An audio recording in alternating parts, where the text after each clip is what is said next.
The mushroom in Mitch's backyard had started talking again.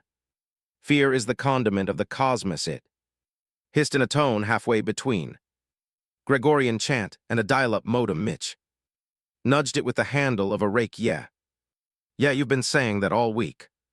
You're the one who grew next to my barbecue grill, so unless you want to be mistaken for a kebab, I'd cool it with the ominous whispering. The mushroom puffed indignantly and went silent at least for now. Mitch had named it. Steve had opinions about entropy, the futility of time, and how Mitch overcooked sausages he'd become part of the garden ecosystem alongside the solar powered gnome and the bird baths that occasionally attracted small hovering drones instead of pigeons. Mitch's return to Earth had been jarringly mundane. No alien armadas chasing him, no governments banging on his door, just the usual dead Wi-Fi zone's neighbors who refused to bring their trash bins in on time, and a local cat that stared at him with what could only be described as deep ancestral disappointment. He kind of missed the existential threat of galactic doom he was in the middle of fixing his toaster, a noble device that occasionally dimension-hopped bagels into other timelines. When a portal opened in his living room, it was one of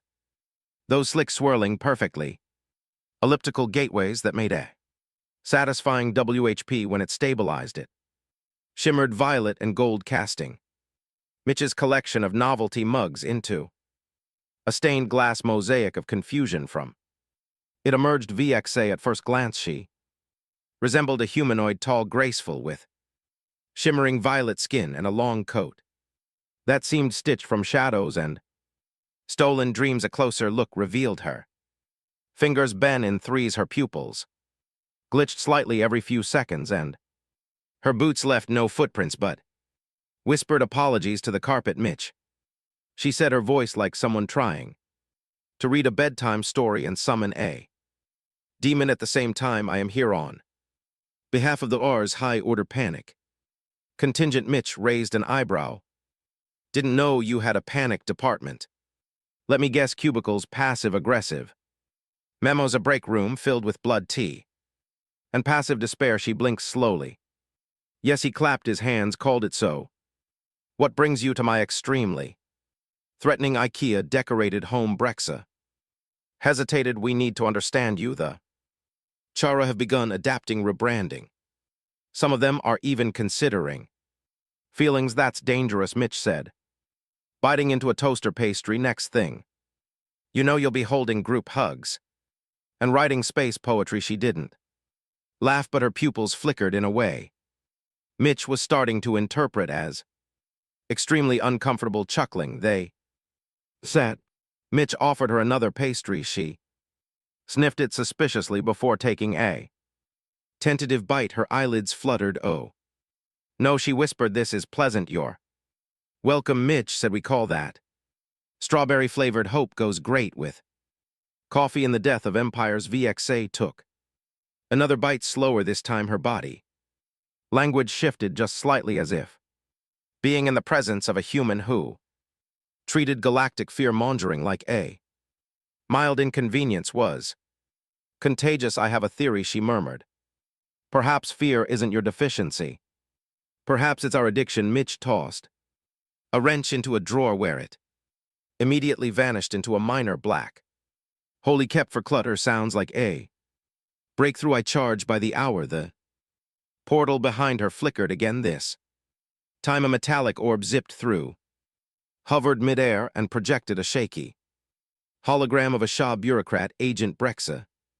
It said, status report. Mitch leaned into view. She's doing fine currently, undergoing a psychological pastry-based reformation. Might throw in a coffee for good measure. The bureaucrat blinked all six of its compound eyes. This is highly irregular. Yeah, Mitch agreed. You folks should try it more often. The orb beeped and fizzled out. Later that evening, Mitch found Brexa in his backyard staring at the stars while Steve the mushroom recited a sonnet about oblivion. You've broken something, she said quietly. Not Just the chair are not just fear something. Deeper cosmic certainties are unraveling. Mitch nodded, yeah, that tends to happen. When you stare down 1,000-year-old terror empire and realize they're just emotionally constipated bug people who never learned how to deal with rejection. VXA tilted her head, and what do you propose we do now? He reached into his coat and pulled out a bag of marshmallows. You ever made s'mores under a red dwarf?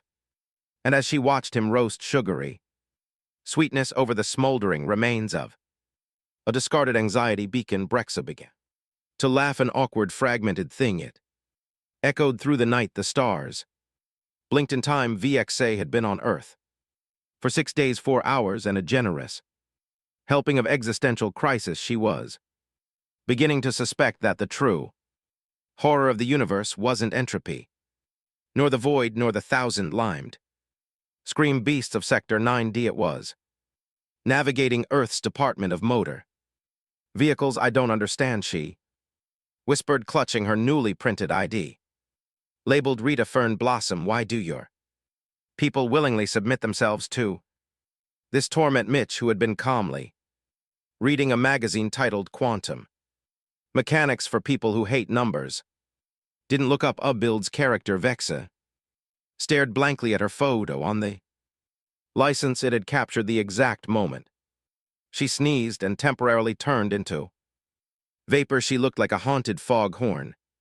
Still, Earth law now considered her a citizen of Wisconsin in her cover identity as Mitch's distant cousin. VXA had begun observing him more closely. She took meticulous notes on his behavior, which mostly included fixing things that weren't broken, brewing coffee strong enough to fuel a warp core, and muttering sarcastic remarks at squirrels. Yet what baffled her most wasn't what Mitch did.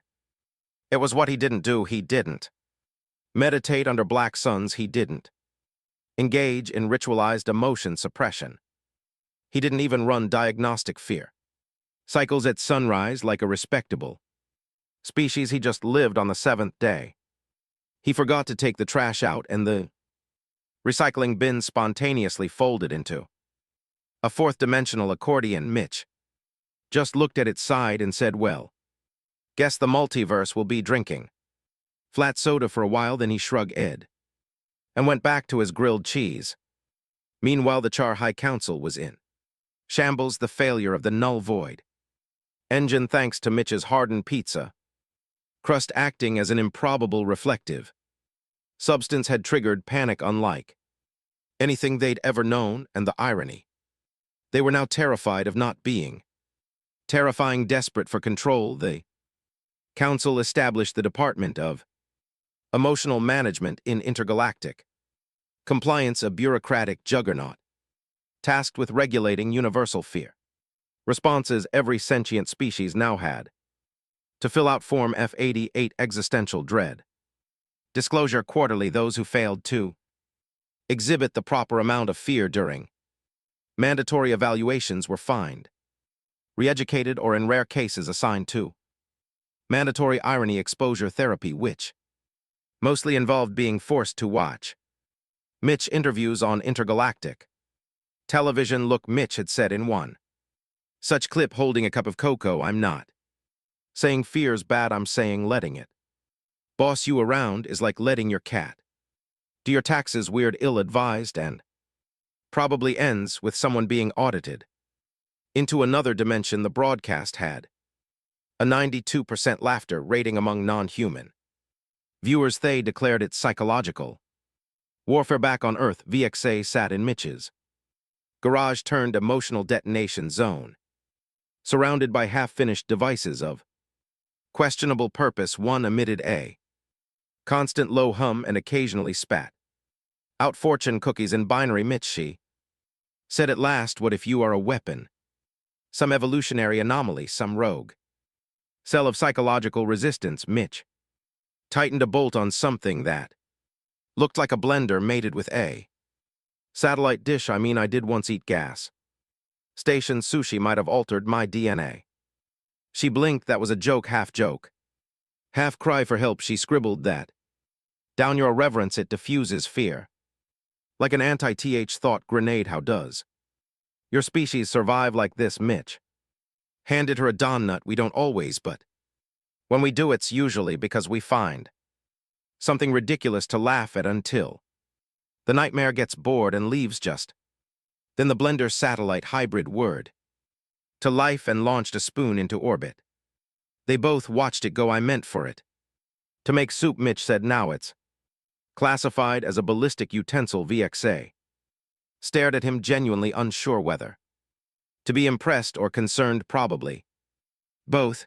The next day she followed him to the local grocery store where she witnessed a confrontation that would forever alter her understanding of Earth conflict. A woman in line accused Mitch of cutting in rather than respond with violence or fear. Mitch calmly said, "You're right, my bad," and stepped back, voluntarily, without escalation, without a single be-all lash or threat of planetary implosion. The woman grumbled. The moment passed and everyone went back to compare eating cereal brands. VXA whispered, stunned. "You de-escalated." Mitch shrugged. "Well, yeah. Cereal aisles no place for war crimes." That night VXA sat alone in the backyard.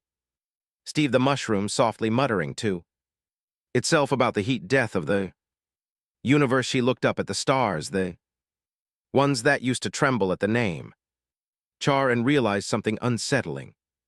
It wasn't that Mitch lacked fear, it was that he refused to obey it, and maybe, just maybe, that kind of rebellion was the most dangerous thing in the universe. The trouble began, if you could call it trouble, with a polite knock on Mitch's garage door. Not the front door, not the back porch, the garage. The knock was oddly musical, like a wind chime getting therapy. Mitch paused in his tinkering, which at the moment involved trying to fix a microwave that accident teleported toast into nearby postal codes. He wiped his hands on his hoodie and called, "Outdoors open unless you're here to sell multi-level marketing entropy crystals. In that case, I'm legally dead." The door creaked open, slithered in, followed by a deep echoing voice that could curdle gravity. "I have come to consume your sanity." Mitch squinted. "Do you have an appointment?" There, standing, well hovering, was a being composed of flickering darkness, spiraling runes, and at least 7 dimensions worth of bad attitude. Its form pulsed like a migraine made visible. "I am the unutterable sigh first of the void, the wailing breath between stars." Mitch gave it a once-over. "Okay, say, you want coffee? I've got the kind that fights back." The entity blinked. "Actually blinked? What I mean, you showed up unannounced, announced you were going to eat my sanity, and haven't even complimented my lava lamp collection." "Manners, buddy." The sigh floated awkwardly, tendrils of existential dread curling sheepishly around a half-finished shelf of garage tools. "I expected terror." Shrieking, maybe at least a little foaming. "Sorry," Mitch said, already pouring coffee into a mug labeled, "I fear no bean." "I've been foam-free since that haunted trampoline incident. Long story. Want cream?" "Yes, please." 10 minutes later, the eldritch horror of 1,000 moaning galaxies was sitting on an upturned bucket, sipping coffee and listening to Mitch explain the difference between jazz and jazz fusion. "See, fusions like you take normal jazz," Mitch said, waving a spoon for emphasis, "and then you throw in sense, regret, and at least one saxophonist who's never paid taxes. Saxophones are unnervingly expressive." "Exactly." Mitch nodded. "Perfect for cosmic dread." Meanwhile, VXA peeked in from the hallway, eyes wide. "Mitch, there is an outer god in your garage." Mitch nodded. "Yep, it's drinking decaf, correct?" Why, Mitch leaned in, whispering, "I think he's going through a mid-eternity crisis." The sigh sighed. "Fittingly, everything I once devour, fear, sanity, cosmic, oh, it's stale." Mitch offered a sympathetic shrug. "Maybe it's time to try something new." "You ever knit?" Thus began a strain new era for the Eldred. One by one, other unspeakable horrors arrived at Mitch's home, drawn by rumor, curiosity, and an Unhealthy number of forwarded galactic. Memes featuring him wearing sunglasses. With the caption unflinchable vibes only. There was the Shriek Eternal who discovered SLL poetry the M of infinity. Who found joy in baking cinnamon rolls. And the nameless a who developed a very niche but profitable online clay mug. Business Mitch hosted them all his. Backyard soon became a hub for cosmic beings in emotional transition there. Were folding chairs, marshmallows, occasional black holes in the lemonade. Steve the Mushroom now self-identifying as a life coach for interdimensional. Spores held group sessions. We do not fear change, Steve would whisper from his glowing perch. We ferment in it, the irony didn't escape. VXA, the most feared creatures in existence, were discovering hobbies and healing in a suburban lawn equipped with lawn gnomes and mismatched tiki torches. One afternoon, as the unutterable sigh proudly presented a quilt made of forgotten dreams, VXA sat beside Mitch. Arms crossed. Do you realize what you've done? She asked. You've accidentally started a support group for retired cosmic horrors. Mitch blew across a cup of cocoa. Not the worst club I founded. There was that one time I taught existential philosophy to a group of time-looped pigeons that got weird. She stared at him. You don't even try, you just exist, and the universe rearranges itself around your indifference. I mean, technically, I'm very passionate about snacks, Mitch offered, but yeah, I think the key is not pretending everything has to be serious all the time. Even terror gets boring after a while. In orbit, a horn surveillance drone observed the gathering of horrors, all of whom were now deep in a game of charades. The Shriek Eternal was miming an interstellar plague while the mall guessed romantic comedy. The drone blinked its lone optic. The data it sent back would later cause 12 char generals to resign and one to open an art aim gallery. The galactic tide was shifting, and it was being pulled not by fear but by knitting needles, campfire jokes, and a man who refused to be terrified by anything louder than a blender. It was a Tuesday, and like most Tuesdays, Mitch had no intention of altering galactic fate. He simply wanted to water his aggressively passive-aggressive tomato plants and find the TV remote that had been missing since the toaster incident. Unfortunately, the universe had other plans. By mid-morning, there were 3 alien pilgrims on his lawn chanting, "Blessed be the unflinching ascendant." Cloud trying to bless his mailbox, and someone from Glimmer 8 offering him a sacred robe made entirely of microwave popcorn. It's pre-bee butter. The alien said reverently, a holy snack investment. In one, Mitch blinked at him. You do realize I'm just a guy, right? Just a guy who did not flinch at the mall of infinity. The alien replied, eyes misty. Mitch sighed. I also once got attacked by a Roomba and just sort of accepted it. Where's that religion? VXA stood nearby, sipping an aggressively pink earth smoothie and wearing sunglasses like a tourist. You become a myth, she said, with a smirk, a cosmic punchline that accidentally unraveled an empire. I refused a throne made of planetary bones. Mitch said, still clutching a garden hose. I should be on a list of bad decision makers, not whatever holy text they're writing out there, but it was too late. Across the galaxy, the Jarn had dissolved their fear-based empire and rebranded as the United Conglomerate for Interstellar Wellness. Their ships now featured soothing pastel colors. Their war banners had been replaced with inspirational quotes like "Breathe through the void" and "Fear is just excitement without breath." Control, the mall of endless dread, had opened a spa. The Shriek Eternal now offered voice-over work. Even the bureaucrats, those emotionless multi-eyed spreadsheet zealots, had started a nonprofit offering multilingual meditation apps, and all of them in some small awkward way thanked Mitch. He hadn't meant to. He really hadn't. I just didn't want to be yelled at by a 10-foot Bug monster, he explained to a journalist. From the Intergalactic Herald, I wasn't trying to destabilize cosmic hierarchies. I just wanted coffee and to be left alone. The article was headlined Saint of Snacks, the man who disarmed the cosmos. With sarcasm, and yet despite it all, the cults, the flying spoons, the eldritch therapy groups, Mitch hadn't really changed much on the outside. He still wore the same hoodie, still made bad puns, still claimed the squirrels in his yard were spying on him for the Canadian government. Jury still out on that one.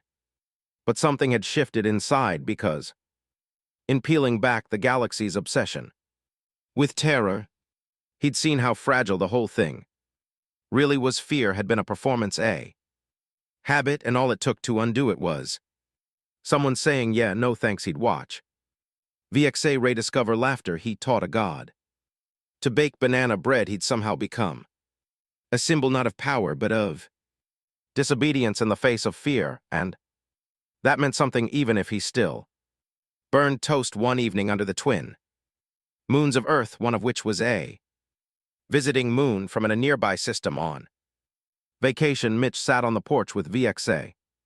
Steve the mushroom softly glowed by the steps, humming an ambient remix of whale songs in dread. So Brexa asked, what now? Mitch leaned back in his chair, a root beer in hand. Now, he said, I think I'm going to do absolutely nothing. Let the universe be weird, maybe teach my May plan to juggle. You know, they still pray to you, right? I know, he sipped. I also know the universe has a terrible track record with holy figures. They usually end up crucified, canonized, or worse, turned into action figures. She smiled. You are a walking contradiction, a prophet who denies his own myth. Yeah, he said, but at least I don't sell merch. A shooting star streaked across the sky. Actually, no, it was a retired battle cruiser repurposed into a traveling diner. It played Jack has from its exhaust vents. VXA raised her glass to fear, then Mitch raised his own to snacks, and with that the galaxy exhaled. Not with terror, not with awe, but with relief, because the age of fear was over. And in its place was something far more unpredictable, a human with a stubborn streak, a joke for every apocalypse, and an unshakable belief that the universe, no matter how vast, terrifying, or ridiculous, was still just a place where you could sit down, laugh a little, and maybe share a donut. And honestly, that felt like the start of something better.